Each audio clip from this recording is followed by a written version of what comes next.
Buen día, mi nombre es María Paula Osorio y mi grupo está conformado por Jesús Zafra, Daniel Góngora, Gabriela Gómez, Juan David Galvis, Marcela Martínez, Tomás Duarte y les hablaremos sobre los casos positivos judiciales. Les daré una pequeña introducción sobre los falsos positivos judiciales, les daré a conocer casos que se han presentado con evidencia y les contaremos un poco sobre la película llamada En el nombre del Padre.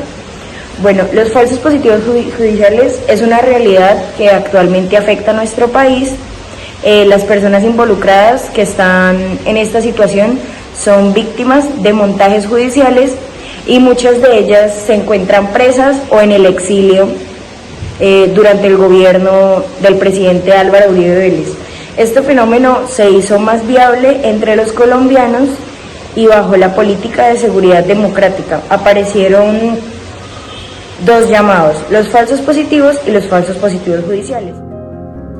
Los falsos positivos judiciales son aquellas denuncias y casos comprobados sobre encarcelamiento de civiles inocentes presentados como culpables o sin las pruebas requeridas para su reclusión. La ejecución de esta práctica se presenta de diversas formas y con distintas finalidades. Una de ellas es la detención arbitraria, determinada como una de las formas de violación de derechos humanos. Otra forma consiste en el uso de recolección de información no veraz, fabricación de informes de inteligencia, falsos testimonios y sospechas infundamentadas que obviamente esas conllevan a la reclusión y a la detención de este civil.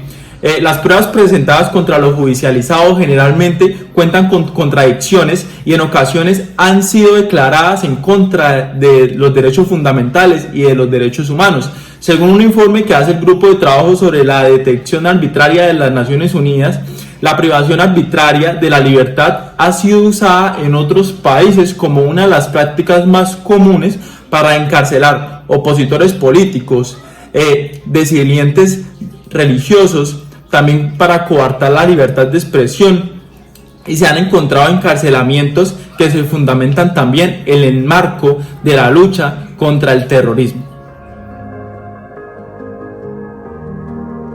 A conocer la historia de Freddy Cortés, un joven universitario próximo a ser padre de familia que fue sentenciado injustamente.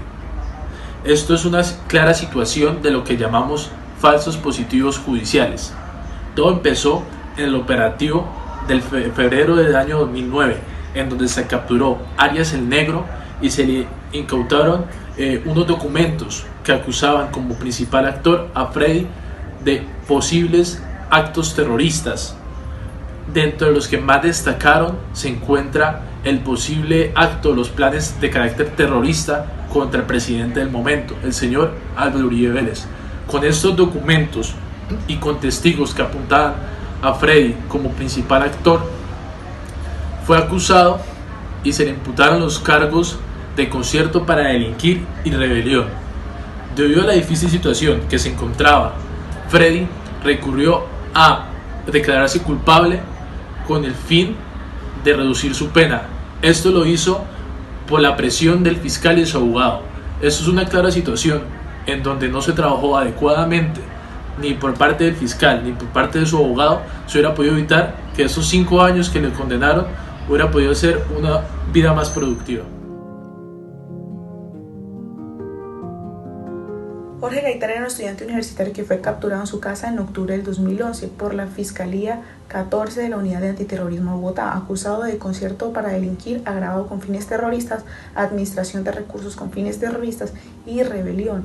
La policía dijo que habían incautado armas y documentos asociados de su pertenencia a las FARC, lo cual nunca sucedió. Él pasó años en la cárcel hasta que finalmente pudo salir en abril de 2015 debido a vencimiento de términos. Sin embargo, el juez ya había determinado que las pruebas asociadas a este proceso nunca fueron contundentes, debido a que lo único que se pudo aportar era un certificado de pertenencia a la Federación Estudiantil Universitaria que en la época hacía presencia en los movimientos sociales. Bueno, siguiendo con el tema, yo les voy a hablar de un caso de falso positivo judicial ocurrido en Bogotá. Bueno, el caso que les voy a comentar ocurrió hace 3 años. El 3 de febrero de 2017 ocurrió un atentado en la capital bogotana. Mateo Gutiérrez fue acusado por parte de la Fiscalía y del ministro de Defensa de ese momento, el nombre es Luis Carlos Villegas. Se le acusó directamente de haber participado en el asesinato de un policía y en herir a 23 más. También fue acusado de ir a Cuba a capacitarse sobre cómo manejar explosivos y armas de fuego, y a su vez de ser parte del movimiento revolucionario de la población, que era una disidencia del ELN en ese momento. Al total y al final del caso, la fiscalía no pudo presentar ni una prueba en contra de Mateo, y en cambio Mateo sí pudo demostrar que al momento de los atentados él se encontraba en la universidad, por lo cual el juez lo absolvió y se decretó como un caso de falso positivo judicial. Mateo al final salió absuelto y ahora pide indemnizaciones. En el nombre del padre es una película que muestra algunas políticas incorrectas de algunos países, incluso Colombia, políticas que los gobernantes utilizan en su afán de mostrar seguridad y efectividad de su gobierno. ¿Y en qué consisten esas políticas? Es básicamente en culpar gente inocente de algunos sucesos que han ocurrido en el país, incluso atreviéndose a pasar por encima de su libertad, y en el caso colombiano, pues de su vida. En el caso de la película encontramos a Jerry, un joven irlandés que se fue a vivir a Inglaterra, y pues como no era, por así decirlo, lo mejor de la sociedad, decidieron culparlo de la explosión de un pub que resultó en la muerte de 5 personas. Como dije antes, la película lo único que hace es demostrar la realidad de algunos países, y en el caso colombiano datan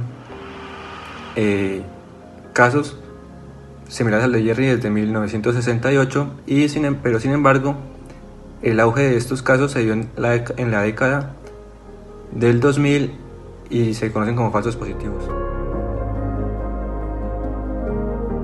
Complementando lo expresado por mi compañero, quisiera añadir que en el caso de Colombia fue a partir del 2000 que se empezaron a presentar lo que conocemos como falsos positivos judiciales, que consisten en inculpar civiles inocentes tildándolos de guerrilleros o terroristas que afectan la seguridad nacional. En la película vimos la lucha de Conlon por la libertad que le arrebató el Estado por un atentado que él no cometió y que igualmente pagó una condena de 15 años de prisión. Fue liberado en 1989 y fue hasta 2005 que un ministro británico le ofreció disculpas públicamente, convirtiéndose en uno de los casos más infames de errores judiciales. Esto se presenta día a día, donde el Estado, en compañía del Ejército, encuentran culpables a personas inocentes con tal de dar una respuesta y decir que se hizo justicia. Muchas gracias por la atención.